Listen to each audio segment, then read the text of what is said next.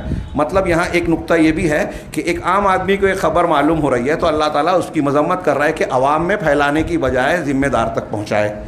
اور اس سے یہ بھی معلوم ہوا کہ جو خبر اس کو معلوم ہے وہ ذمہ دار کو نہیں معلوم ہے. ایسا ہونا ذمہ دار کے لیے نقص نہیں ہے, عیب نہیں ہے. ہاں, ہمارے ہاں کچھ لوگ علماء کو اس بات پر طعنہ دیتے ہیں کہ وہ واقعات اور حالات سے ناواقف ہیں, جاپان, امریکہ, روس, چین کی خبر سے ناواقف ہیں, اس لیے ان کو کیا سمجھتا ہے. اللہ کے رسول کو خبر نہیں معلوم ہے, یہ پہنچائے گا, تو کیا اللہ کے رسول صلی اللہ علیہ وسلم کے لیے یہ چیز بے عزتی کی ہے؟ حالات واقعات کا علم نہ ہونا کوئی عیب کی بات نہیں ہے, دین کا علم نہ ہونا یہ عیب کی بات ہے, جو آپ کو جاننا چاہیے نہیں جانتے, اور آپ سمجھتے ہیں کہ نہ جاننا بھی کافی ہے. یہ جمعہ کے خطبے, درس قرآن, یہ تھوڑے موڑے جو دین کے میڈیا ہیں, اس میں بھی لوگوں کو بھاری پڑتا ہے. اور درس قرآن, درس حدیث میں کیا صورتحال ہوتی ہے, کتنا شوق ہے قوم کو, ہم دیکھتے ہیں دین سیکھنے کا, اور بکواس چیزیں دیکھنے کا, وقت ضائع کرنے والی چیزیں, لہو و لعب کی چیزیں, اس کے لیے کتنا وقت ہے ہم دیکھ رہے ہیں. بہرحال اس تناظر میں آپ غور کیجئے, اللہ کے رسول, اللہ تعالیٰ فرما رہا ہے کہ ان خبروں کو پھیلا رہے ہیں, لیکن بہتر کیا تھا اگر یہ رسول اور اولو الامر تک پہنچاتے تو لعلمہ الذین یستنبطونہ منہم, ان خبروں کی حقیقت کو وہ لوگ سمجھ جاتے جو اس کی تہ تک پہنچ سکتے ہیں, خبروں کے پیچھے کی حقیقت کو جان سکتے ہیں. آج ہمارے ہاں یہ مزاج ہی نہیں ہے, صحافیوں میں نہیں ہے, تو عوام میں کہاں آئے گا.